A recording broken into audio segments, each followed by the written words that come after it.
Pengacara Brigadir J sebut orang tua Baradae disekap di Mako Brimob, ini jawaban Mabes Polri.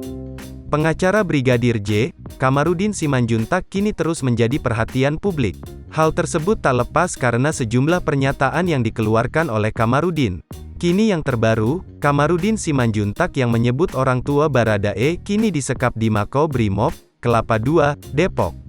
Akhirnya, Mabes Polri merespon soal klaim dari pengacara keluarga Brigadir Nofriansyah Yosua Huta Barat alias Brigadir J, Kamarudin Simanjuntak yang menyebut orang tua Baradae kini disekap di Mako Brimob, Kelapa II, Depok.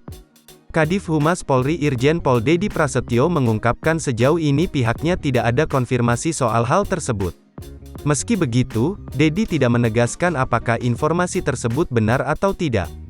Sebelumnya, pengacara keluarga Brigadir Nofriansyah Yosua Huta Barat alias Brigadir J, Kamarudin Simanjuntak menyebut jika orang tua Barada Richard Eliezer Pudihang Lumiu alias Baradae disekap di Mako Brimob Polri, Depok.